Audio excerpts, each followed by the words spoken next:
Article Lokpal और लोकायुक्ता के बारे में जानेंगे। देखो, लोकपाल और लोकायुक्ता बहुत इम्पॉर्टेंट एक्ट था जिसको स्टेचुटरी बैकिंग 2013 में दी गई गवर्नमेंट के द्वारा। 2013 में स्टेचुटरी बैकिंग दी गई, कोई भी कॉन्स्टिट्यूशनल बैकिंग नहीं है। आप याद रखना, कॉन्स्टिट्यूशन में लोकपाल और लोकायुक्ता का किसी भी तरह से जिक्र नहीं है। लोकपाल जो होता है वो सेंट्रल लेवल पर होता है और लोकायुक्ता जो होता है वो स्टेट लेवल पर होता है। और दूसरा आर्टिकल जो होते देखेंगे हम कॉन्स्टिट्यूशन डे के बारे में देखेंगे। कॉन्स्टिट्यूशन डे कब सेलिब्रेट किया जाता है, क्यों सेलिब्रेट किया जाता है और गवर्नमेंट ऑफ इंडिया एक्ट 1935 का क्या रोल है। आपसे मेरी गुजारिश है कि आप हमारे चैनल को लाइक और सब्सक्राइब ज़रूर करें। जितने ज़्यादा लोगों में हमारी वीडियोस जाएंगी उतना ज़्यादा पुअर सेक्शन को और लोगों को बेनिफिट मिलेगा। मैंने देखो ये वीडियो दोबारा से रिकॉर्ड कर रहा हूँ क्योंकि टेक्निकल ग्लिचेस होने के कारण पूरा आधा घंटे का वीडियो बर्बाद हो गया। तो प्लीज़ अगर कोई भी गलती हो जाए इस वीडियो में तो उसके लिए मैं माफ़ी चाहूँगा, मगर मैं फिर से आपको डिस्कस करता हूँ कम्प्लीटली। देखो, पहला आर्टिकल क्या है, सुप्रीम कोर्ट ने कहा है कि जो कॉन्स्टिट्यूशन और जो हमारा सुप्रीम कोर्ट है वो पीपल्स कोर्ट है। पीपल्स कोर्ट किस लिए कहा है, देखो फंडामेंटल राइट है, वो फंडामेंटल राइट का जो मेन संज्ञान जो लिया जाता है वो सुप्रीम कोर्ट के द्वारा लिया जाता है। सुप्रीम कोर्ट ही फंडामेंटल राइट को इम्प्लीमेंट करता है और फंडामेंटल राइट के लिए कोई भी लॉ बनाने की ज़रूरत नहीं है। सुप्रीम कोर्ट के द्वारा कहा जाता है अगर कोई भी फंडामेंटल राइट का उल्लंघन होता है तो आप हमारे आर्टिकल 32 के तहत आप हमारे पास डायरेक्ट आ सकते हैं। देखो, आपको मैं बताता हूँ कैसे इसने पीपल्स कोर्ट कहा है। पीपल्स कोर्ट इसलिए कहा है, आप मेनका गांधी केस देख लो। मेनका गांधी केस 1980 के करीब आया। तो मेनका गांधी केस में क्या हुआ, मेनका गांधी को गवर्नमेंट के द्वारा फॉरेन में जाने की इजाज़त नहीं दी जा रही थी और आर्टिकल 19 के तहत कहा जा रहा था कि आप इंडिया में कहीं भी घूम सकते हैं मगर फॉरेन में आपको जाने की इजाज़त नहीं है due to any reason. Government ने उस समय बहुत सारे रीज़न दिए थे क्योंकि इमरजेंसी हटी थी, बहुत सारी चीज़ें थी। तो गवर्नमेंट ने कहा आपके फॉरेन में नहीं जा सकते। ये केस सुप्रीम कोर्ट में गया और सुप्रीम कोर्ट ने कहा कि मेनका गांधी जी को आप फॉरेन जाने से रोक नहीं सकते। ये राइट टू लाइफ है, राइट टू लाइफ का पार्ट है, मतलब आर्टिकल 21 का पार्ट है। तो यहाँ पर हमें पता चला कि कैसे सुप्रीम कोर्ट के द्वारा आर्टिकल 32 के अंदर जो है पीपल्स कोर्ट बताया गया है। पीपल्स के लिए कितना सुप्रीम कोर्ट इंपॉर्टेंट है इससे पता लगता है। ये थर्ड पिलर है हमारे डेमोक्रेसी का। देखो, लेजिस्लेटिव, एग्जीक्यूटिव और जो क्या कहते हैं सुप्रीम कोर्ट या फिर जुडिशरी कह लो, ये पिलर हैं जिससे हमारी डेमोक्रेसी सेफ रहती है और कोई भी यूनिटरी वाइसनेस आने से पहले, अनडेमोक्रेटिक स्ट्रक्चर इन्फ्लुएंस होने से पहले हमारे कॉन्स्टिट्यूशन को इम्पोर्टेंस दी जाती है। ठीक है, तो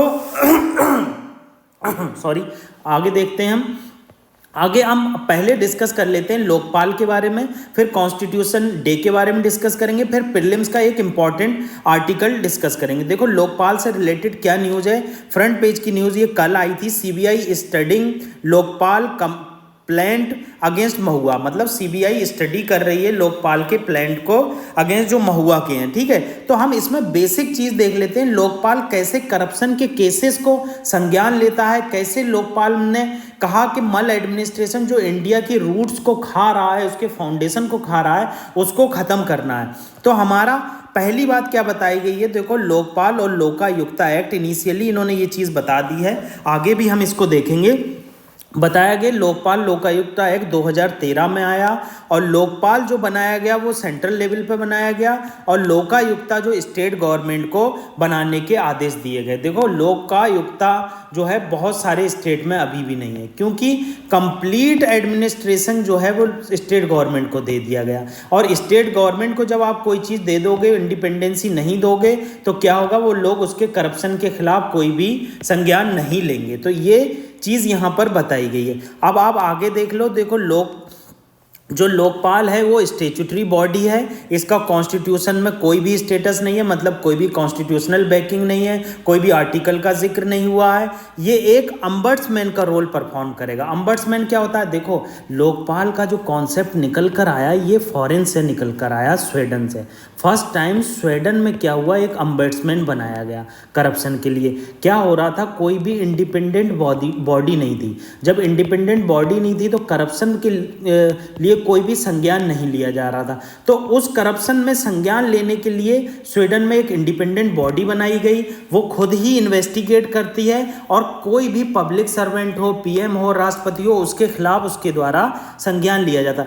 तो यही अम्बड्समैन जो है हमारे इंडिया में, इन्हीं अम्बड्समैन को हम लोकपाल का नाम देते हैं। ठीक है, ये आपको पहले मैं बता दे रहा हूँ, क्योंकि बहुत बार अम्बड्समैन वर्ड यूज होगा, लोकपाल वर्ड यूज होगा, लोकायुक्ता वर्ड यूज होगा। ठीक है, आगे क्या बताया गया, क्यों हमें लोकपाल की जरूरत पड़ी। कोई भी चीज अगर आप पढ़ रहे हैं या डिस्कस कर रहे हैं तो आप एक क्वेश्चन जरूर पूछिए सामने वाले से या खुद से, क्यों ऐसा क्यों कर रहे हैं। ठीक है, तो देखो हमें क्यों जरूरत पड़ी। हमारे इंडिया में जो करप्शन था ब्रिटिशर्स के द्वारा लाया गया था, मतलब जो डिपार्टमेंटल करप्शन हो रहा था वो हमारे रूट में बैठ चुका, वो टर्माइट की तरह हमारी डेमोक्रेसी को खा रहा है, कॉन्स्टिट्यूशन को खा रहा है, कंट्री को खा रहा है, और करप्शन जो है बहुत सारी चीज़ों का रूट काउज बना हुआ है। ठीक है, तो मोस्ट क्या किया गया, मोस्ट ऑफ, अब आगे क्या बताया गया, देखो इन्होंने यहाँ क्या बताया कि मोस्ट ऑफ जो एंटी करप्शन एजेंसी हैं वो हार्डली इंडिपेंडेंट। आप सीबीआई को ही ले लो, सीबीआई के मेंबर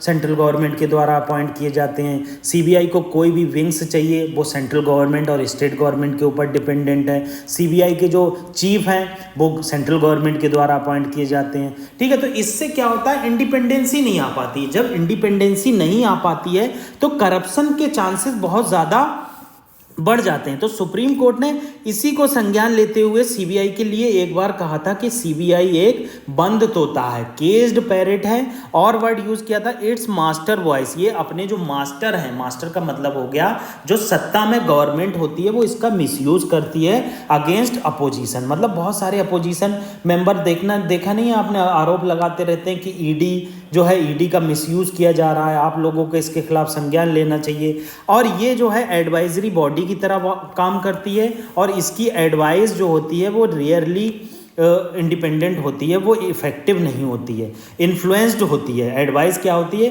कि इन्फ्लुएंस्ड होती है कि गवर्नमेंट के बंदे कहीं ना कहीं उसमें पीछे से बैकिंग कर रहे हैं, पीछे से कह रहे हैं आप ऐसी एडवाइस दीजिए। ठीक है, अब कोई भी इंटरनल ट्रांसपेरेंसी नहीं है, अकाउंटेबिलिटी नहीं है। अकाउंटेबिलिटी का मतलब होता है, मैंने आपको पहले भी बताया, आप याद रखना, पीरियोडिक अकाउंटेबिलिटी। पीरियोडिक अकाउंटेबिलिटी ये वर्ड होता है जो 5 साल में हमारे द्वारा पीरियोडिक अकाउंटेबिलिटी तय की जाती है। एमएलए एमपी हमारे 5 साल में आते हैं, तो 5 साल में क्या करते हैं, वो आते हैं आपसे वोट मांगते हैं, फिर वो 5 साल तक आपके एरिया में झरकते नहीं हैं। तो इट्स कॉल्ड पीरियोडिक अकाउंटेबिलिटी। इस पीरियोडिक अकाउंटेबिलिटी को, इसकी फ्रिक्वेंसी बढ़ना चाहिए, और सिविल सोसाइटी और समाज में जो लोग हैं, सोशल वर्कर हैं, उनको संज्ञान लेना चाहिए। ठीक है, तो ये अकाउंटेबिलिटी नहीं है। ठीक है, अब इन करप्शन को देखते हुए, मल एडमिनिस्ट्रेशन को देखते हुए क्या किया गया, एक इंडिपेंडेंट इंस्टीट्यूशन की ज़रूरत थी जिसके लिए लोकपाल को लाया गया। बैकग्राउंड क्या है, 1809 में फर्स्ट टाइम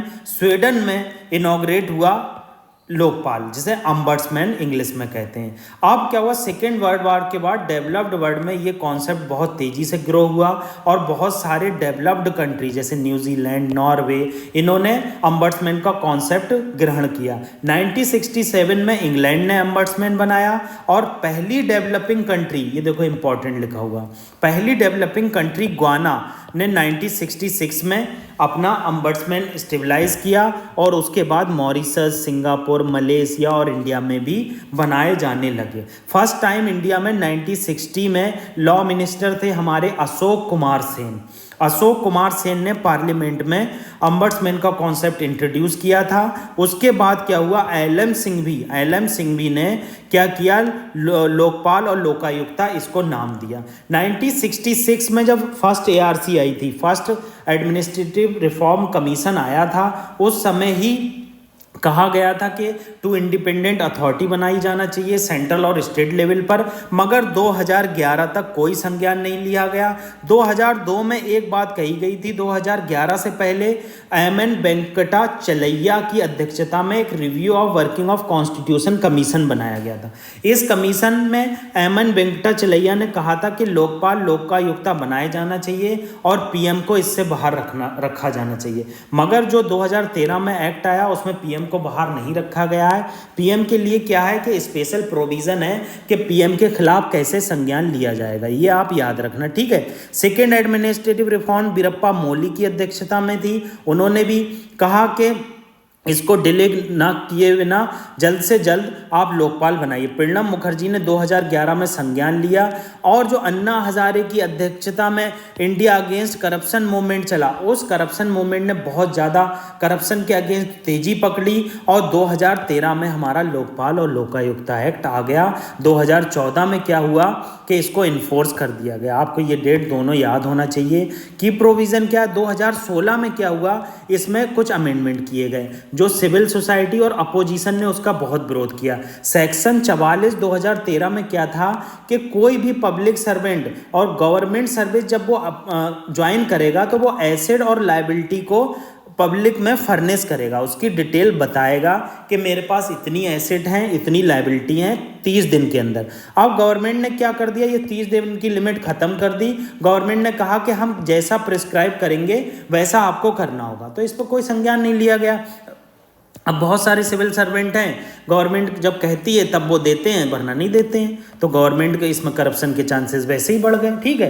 अब स्ट्रक्चर ऑफ लोकपाल क्या है, देखो स्ट्रक्चर में क्या है, लोकपाल जो है मल्टी मेंबर बॉडी है। इसमें एक चेयरपर्सन होता है और मैक्सिमम 8 मेंबर होते हैं, मतलब टोटल 9 मेंबर होते हैं। अगर यूपीएससी के द्वारा क्वेश्चन पूछा जाता है कि लोकपाल में टोटल 10 मेंबर होते हैं, वहीं गलत हो जाएगा।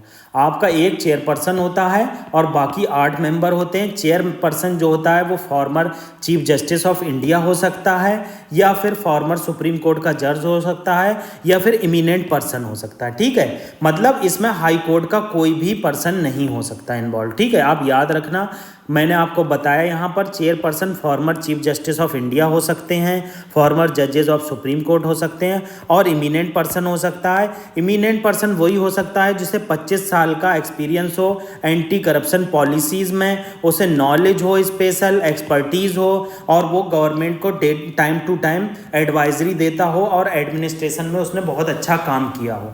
इसमें जो 8 मेंबर होते हैं, जिसमें से 4 मेंबर जो होते हैं जुडिशरी से आते हैं और 4 मेंबर एडमिनिस्ट्रेशन से आते हैं गवर्नमेंट के द्वारा। और ये जो 8 मेंबर होते हैं, इसमें से 8 में से 4 member SC ST OBC minority और वुमेन सेक्शन से होना चाहिए, ठीक है। मतलब 8 में से 4 मेंबर SC ST माइनॉरिटी और वुमेन में से होना चाहिए, और यही 8 मेंबर में से 4 मेंबर जुडिशरी में से होना चाहिए, ठीक है।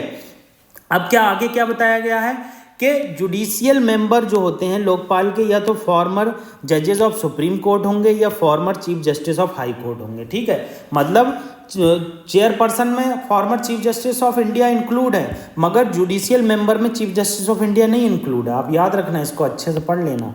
क्या बताया गया है, judicial member of the Lokpal either of former जज ऑफ सुप्रीम कोर्ट और former chief justice of high court, ठीक है। तो ये चीज़ बताई गई है। नॉन जुडिशियल मेंबर जो होते हैं वो इमिनेंट पर्सन होते हैं, वही बात फिर से बता दी है, उन्हें मिनिमम 25 साल का एक्सपीरियंस होना चाहिए, एंटी करप्शन पॉलिसी के लिए वर्क किया होना चाहिए, पब्लिक वेलफेयर में वर्क किया होना चाहिए, यही सब बातें बताई गई हैं। टर्म ये जो है रट्टाफिकेशन वाला है, ये आपको रटना पड़ेगा। टर्म जो होता है इनका 5 साल होता है या 70 साल होता है। अगर आपकी 70 साल एज हो गई 5 साल से पहले, तब भी आप रिटायर हो जाएंगे। अगर आपकी 70 साल एज नहीं हुई है, आपका 5 साल टर्म हो गया, तब भी रिटायर हो जाएंगे। जो अपॉइंटमेंट होता है वो प्रेसिडेंट के द्वारा अपॉइंट किया जाता है, और ये अपॉइंटमेंट जो के लिए जो लिस्ट दी जाती है प्रेसिडेंट को, वो दी जाती है सिलेक्ट कमेटी के द्वारा। ये सिलेक्ट कमेटी जो है, इसके हेड होते हैं, क्या कहते हैं, प्राइम मिनिस्टर, ठीक है, एज अ चेयरपर्सन वर्क करते हैं। स्पीकर ऑफ लोकसभा होते हैं, leader of opposition in Lok Sabha होते हैं, चीफ जस्टिस ऑफ इंडिया, और जजेस नॉमिनेटेड बाय हिम और हर, और 1 इमिनेंट पर्सन। आप यहाँ देख लो, प्राइम मिनिस्टर होता है, प्राइम मिनिस्टर होते हैं चेयरपर्सन, स्पीकर होते हैं, लीडर ऑफ अपोजिशन लोकसभा होते हैं, चीफ जस्टिस ऑफ इंडिया होते हैं। अगर चीफ जस्टिस ऑफ इंडिया नहीं होंगे तो चीफ जस्टिस ऑफ इंडिया क्या करेंगे, कोई जज को नॉमिनेट कर देंगे, और 1 इमिनेंट ज्यूरिस्ट होता है। आप यहाँ पर देखोगे तो यहाँ पर भी पार्शियलिटी आपको दिखेगी। देखो, गवर्नमेंट के मेंबर हो गए PM, स्पीकर भी गवर्नमेंट का मेंबर हो गया, और इमिनेंट पर्सन भी गवर्नमेंट के द्वारा ही अपॉइंट किया जाता है। 3-2 से वैसे ही इनकी बहुमत हो जाएगी। जब 3-2 से इनकी बहुमत हो जाएगी तो आप देख सकते हैं यहाँ पर वैसे ही जो गवर्नमेंट के मेंबर अपॉइंट होंगे, जब गवर्नमेंट के मेंबर अपॉइंट होंगे तो गवर्नमेंट के फेवर में वर्क करेंगे। ये ऐसे केसेस अपोजिशन के द्वारा बोले जाते हैं, ठीक है। अब लोकपाल की सर्च कमेटी, अब जो सर्च कमेटी है, जो सर्च कमेटी मेंबर देती है सिलेक्ट कमेटी को, देखो ये सिलेक्ट कमेटी है और सबसे ऊपर प्रेसिडेंट है। सर्च कमेटी ने मेंबर दिए सिलेक्ट कमेटी को, सिलेक्ट कमेटी ने जो सिलेक्टेड मेंबर हैं उसमें से कुछ सिलेक्ट किए, वो दे दिए प्रेसिडेंट को, ठीक है। तो इस तरह से ये वर्क करती है। और सर्च कमेटी के द्वारा जो मेंबर दिए जाते हैं ये मैंडेटरी नहीं है कि सिलेक्ट कमेटी वो अपॉइंट कर ले, सिलेक्ट कमेटी की मर्जी है, जो सर्च कमेटी ने मेंबर दिए हैं उनको अपॉइंट करे या ना करे, ये उसके ऊपर डिपेंड करता है। यही चीज़ यहाँ पर बताई गई है, ठीक है। अब आगे क्या बताया, 2013 act provide all state should setup office, मतलब 2013 में बताया गया था कि ऑल स्टेट को एक साल के अंदर आपको क्या करना है, लोकायुक्ता बनाना है। मगर ऑल स्टेट ने इस पर कोई संज्ञान नहीं लिया। अभी तक 16 स्टेट में लोकायुक्ता है और 16 स्टेट के अलावा कहीं भी लोकायुक्ता नहीं है। यूपीएससी ऐसे क्वेश्चन को बहुत प्यार करती है। यूपीएससी पूछेगी कि सभी स्टेट में लोकायुक्ता है और इफेक्टिवली वर्क कर रहा है, आपका वहीं गलत हो जाएगा। कहीं लोकायुक्ता कहीं भी इफेक्टिव वर्क नहीं कर रहा है, बहुत सारी इसकी लिमिटेशन है, बहुत सारे चैलेंजेस हैं। अब ज्यूरिसडिक्शन देख लो और इसकी पावर देख लो आप, क्या है कि इसके अंदर जो है प्राइम मिनिस्टर भी आते हैं। अक्सर बच्चों को कन्फ्यूज़न होता है, यूपीएससी में क्वेश्चन पूछा जाता है या पीसीएस में क्वेश्चन पूछा जाता है कि प्राइम मिनिस्टर इसके अंदर नहीं आते हैं। ऐसा नहीं है, इसके अंदर प्राइम मिनिस्टर आते हैं, मिनिस्टर आते हैं, मेंबर ऑफ पार्लियामेंट आते हैं, ग्रुप ABCD सभी ऑफिसर आते हैं और सेंट्रल गवर्नमेंट के ऑफिसर आते हैं। ये लोकपाल की बात हो गई। और लोकायुक्ता के अंदर कौन आएंगे, ये सब स्टेट गवर्नमेंट के द्वारा डिसाइड किया जाता है। अब आगे क्या बताया गया है, जब कोई भी केस लोकपाल के द्वारा लोकपाल के द्वारा CBI को भेजा जाएगा तो CBI क्या हो जाएगी, अंडर शैडो हो जाएगी लोकपाल के, मतलब लोकपाल के अंडर वर्क करेगी और CBI के कोई भी मेंबर को गवर्नमेंट के द्वारा ट्रांसफ़र कुछ भी नहीं किया जा सकता, क्योंकि अगर ट्रांसफ़र कर दिया जाएगा लोकपाल के द्वारा जो केसेस दिए गए हैं उसमें करप्शन आ जाएगा और CBI अच्छे से इफेक्टिव वर्क नहीं कर पाएगी। तो इसमें क्या होता है, जब सुपरिंटेंडेंस मतलब सुपरविजन लोकपाल के द्वारा किया जाता है तो CBI के डायरेक्टर और किसी भी मेंबर को ट्रांसफ़र नहीं किया जा सकता गवर्नमेंट के द्वारा, ठीक है। आगे क्या बताया गया, लोकपाल की इंक्वायरी सिविल कोर्ट की तरह होती है। सिविल कोर्ट का मतलब है कि एसेट को सीज किया जा सकता है, प्रोसीडिंग्स के लिए कभी भी बुलाया जा सकता है, रिसीट मंगाई जा सकती हैं, कुछ भी आपसे किया जा सकता है। इस केस में ट्रांसफ़र और सस्पेंशन भी किया जा सकता है लोकपाल के द्वारा। अगर आप पर एलिगेशन के केस लगे हैं तो आपका ट्रांसफ़र और सस्पेंशन लोकपाल के द्वारा किया जा सकता है पब्लिक सर्वेंट को। अब लिमिटेशन क्या है, इसको जब इनिशियली बनाया गया था तो करप्शन से टैकल करने के लिए बनाया गया था, मगर बहुत सारे लूप होल और लकूनाज हैं इसमें जो नहीं इसमें यूज़ हो पा रहे हैं। देखो सबसे बड़ा लकूना क्या है, पॉलिटिकल इन्फ्लुएंस बहुत ज़्यादा है, क्योंकि आप कोई भी अगर अपॉइंटमेंट भी देखेंगे तो आप देखेंगे 3-2 से उनके फेवर में आ रहा है। अपोजिशन का बहुत कम रोल है, जुडिशरी का बहुत कम रोल है, पॉलिटिकल इन्फ्लुएंस रहता है बहुत ज़्यादा, ठीक है। तो इस तरह से ये पॉलिटिकली इन्फ्लुएंस होता है। और लूप होल, दूसरा लूप होल देख लो, लोकायुक्ता एक्ट कहा था कि सभी स्टेट में 1 साल के अंदर लोकायुक्ता अपॉइंट होना चाहिए, केवल 16 स्टेट में अभी तक हुआ है। ये फ्री नहीं है, पॉलिटिकल इन्फ्लुएंस है, मतलब बहुत सारे अपॉइंटमेंट जो होते हैं वो मेंबर्स के पॉलिटिकल पार्टी के द्वारा बताए जाते हैं। अब इमिनेंट ज्यूरिस्ट की कोई भी डेफिनेशन नहीं है। आपने देखा कि जो सिलेक्ट कमेटी होगी उसमें एक इमिनेंट ज्यूरिस्ट गवर्नमेंट के द्वारा सिलेक्ट किया जाएगा। तो इमिनेंट ज्यूरिस्ट की कोई डेफिनेशन नहीं है, कोई क्राइटेरिया नहीं है, गवर्नमेंट जिसे चाहेगी इमिनेंट ज्यूरिस्ट अपॉइंट कर लेगी। विसल ब्लॉवर, आप विसल ब्लॉवर देख लो क्या होता है। पहले विसल ब्लॉवर की आपको डेफिनेशन बता देता हूँ। विसल ब्लॉवर क्या होता है, कोई भी पर्सन, जैसे ये श्यामू है, श्यामू ने कहा रामू जो है MP है। अब रामू जो है बहुत करप्टेड है। अब श्यामू ने इस रामू के बारे में जाकर लोकपाल में कहा कि रामू जो है बहुत करप्टेड है और कहा कि आप इसके खिलाफ संज्ञान लीजिए। अब अगर इसके खिलाफ कोई भी करप्शन के चार्जेस नहीं निकले तो उल्टा श्यामू को दोषवार ठहरा दिया जाएगा और श्यामू को इस केस में सजा हो जाएगी। देख रहे हैं, मतलब विसल ब्लॉवर जो श्यामू था वो रामू के खिलाफ संज्ञान लेने के लिए लोकपाल में गया। अगर करप्शन के चार्जेस उसके ऊपर नहीं लगे और करप्शन के में नहीं लिप्त पाया गया तो उल्टे श्यामू फंस जाएंगे। तो विसल ब्लॉवर के खिलाफ, विसल ब्लॉवर के लिए कोई भी कंक्रीट इम्यूनिटी नहीं है यहाँ पर, ठीक है। ये बिगेस्ट लकूना है, ठीक है। लोकपाल अब ये देख लो, लोकपाल को कोई भी कॉन्स्टिट्यूशनल बैकिंग नहीं दी गई है, कोई भी आर्टिकल में जिक्र नहीं है। जब कॉन्स्टिट्यूशन में उसका जिक्र नहीं है तो वैसी स्टेचुटरी बॉडी है, कमजोर पड़ जाएगी, सेंट्रल गवर्नमेंट के ऊपर डिपेंड रहेगी, ठीक है। और लोकायुक्ता का जो अपॉइंटमेंट है वो कंप्लीटली स्टेट गवर्नमेंट पर छोड़ दिया है। कोई भी ऑटोनॉमी नहीं, कोई भी इंडिपेंडेंसी नहीं, कोई भी सुपरविजन नहीं। स्टेट गवर्नमेंट चाहे जैसे चाहे वैसे कर सकती है। अब आगे क्या बताया है, complaint against corruption can not be register after period of 7 year. मतलब अगर 7 साल से पहले का करप्शन है आप इसमें रजिस्टर्ड नहीं कर सकते, ये इंपॉर्टेंट पॉइंट है। 7 ईयर के बाद कुछ भी संज्ञान नहीं लिया जा सकता, विसल ब्लोअर उल्टा खुद फंस जाएगा बेचारा गरीब।